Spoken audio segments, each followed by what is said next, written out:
Hello guys! Kumusta na po kayo? Welcome back po ulit sa Luto Pinoy sa Amerika. And for today's video po, tayo po ay magluluto ng napakasarap na gulay. Ito po yung dinengdeng.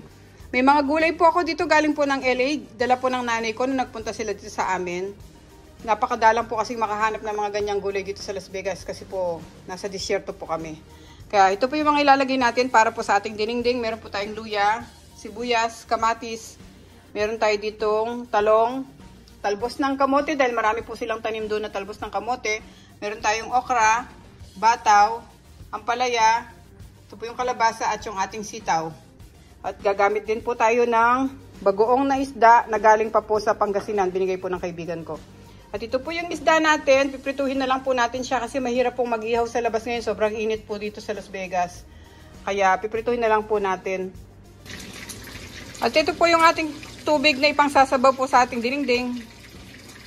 At umpisa na po natin ang pagluluto ng ating dinengdeng guys. Sa mga bago po dito sa aming channel, sana po mag-subscribe kayo sa Luto Pinoy sa Amerika. Pag-check nyo rin po yung other videos namin. Lahat po ng kakailanganin nating mga sangkap dito sa ating dinengdeng, isusulat ko po sa description below. Pag-check nyo na lang po. Salamat po. Umpisa na natin ang ating pagpirito nitong ating isda na perch. Okay. Magpapainit na po tayo dito ng mantika para po maprito natin yung ating isda. Ngayon mainit na po siya. Pwede na po nating ilagay yung perch.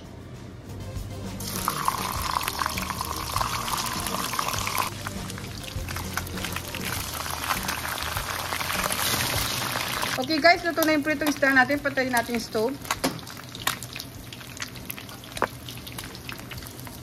Lagay ko lang sila dito sa paper towel para mawala yung excess oil.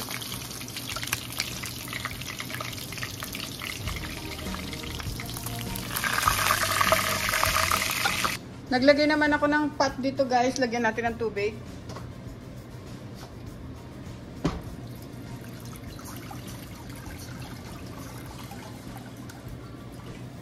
Kalahati muna ilalagay natin.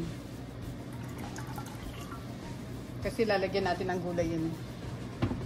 Tapos pwede na natin isama yung ating kamatis at saka sibuyas. Tapos yung luya.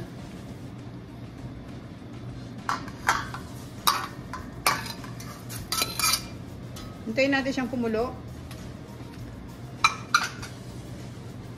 Lagay ko muna yung takip guys. Okay guys, kumukulo na po yung sabaw natin. Open natin. Lagyan na natin siya ng bagoong isda.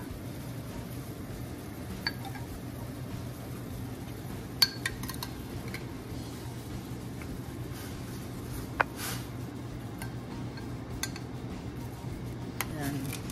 Timplahan na lang natin ulit siya mamaya kasi baka mapaalat yung nilagay natin. Tapos susunod ko yung mga gulay na matagal lumambot. Katulad ng ating kalabasa at saka sitaw.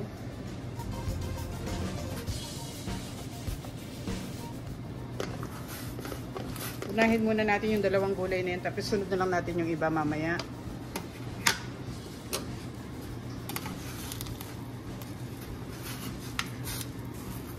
Balik natin ulit yung takip at palambutin natin itong mga gulay na nilagay natin.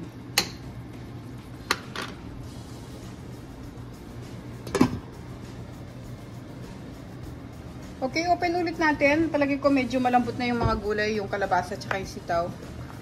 Lagyan na natin yung iba pang mga gulay. Sunod na natin to.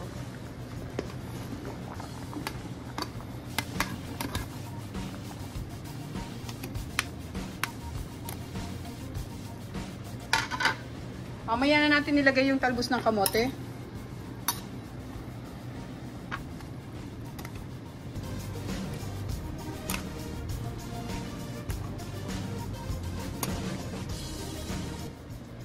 Okay, balik po natin ulit yung takip.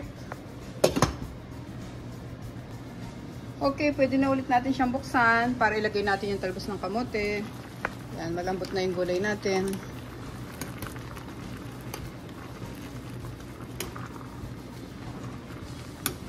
Sarap nito guys, lalo na may pritong isda.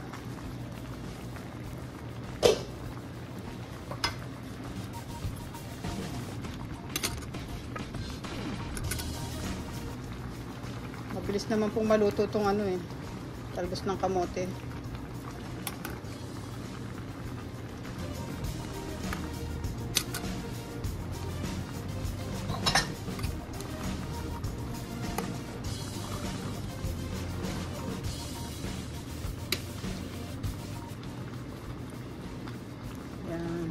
Tapos patong na natin yung ating mga isda.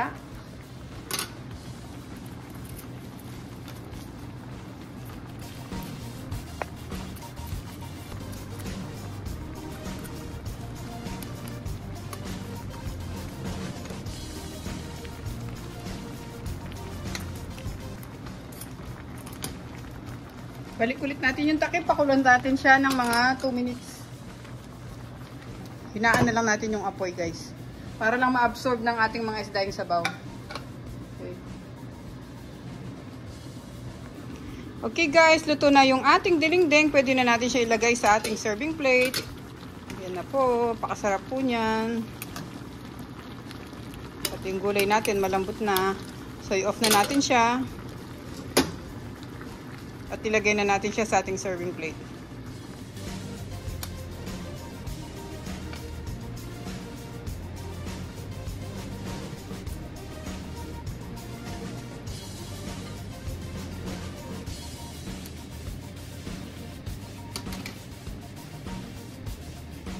Okay guys, maraming salamat po ulit sa panonood. Ito na po ang ating recipe for today. Ang ating po napakasarap na dinengdeng. Sana po nagustuhan nyo po ang ating niluto ngayon.